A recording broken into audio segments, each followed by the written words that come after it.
Property tax season is here, and some North Texas homeowners may experience sticker shock when they open their statements, as rates in general just keep climbing. But new legislation is in the pipeline to bring those prices down. Fox 4's Casey Stegall live in Dallas with more on this. Bring us some good news, Casey. Unfortunately, I don't have it for you, Heather, because those property tax statements are already in the mail. A lot of the county assessors' offices, the appraisal districts are sending those out as we speak. At the same time, though, you mentioned lawmakers are working to bring some relief.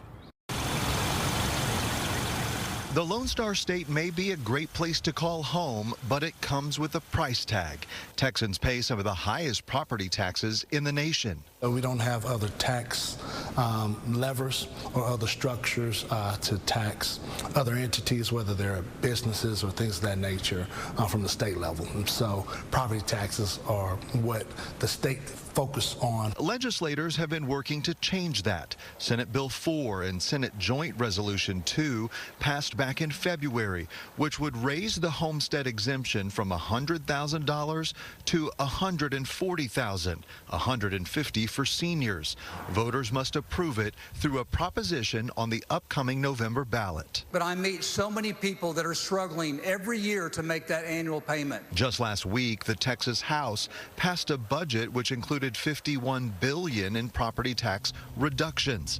The bulk of that is dedicated to maintaining existing cuts from previous years, with $6.5 billion in new allotments. But some lawmakers believe it does not go far enough. I cannot go back in good conscience to my constituents and tell them that out of $24 billion in surplus money that belongs to them, I can only come back and support a budget that only is going to return $6.5 billion. Much of the property tax relief, though, hinges on Texas having a surplus of funds. A risky move, says Matthew Houston with the UNT Dallas School of Business, because you can't guarantee it'll be there down the road. Surplus, by definition, is abundance, right? And so typically that abundance happens as a result of responsible decision making, particularly in the business or in the legislative session. And so what we don't want to do is rely on gifts or treats to provide necessity for the future.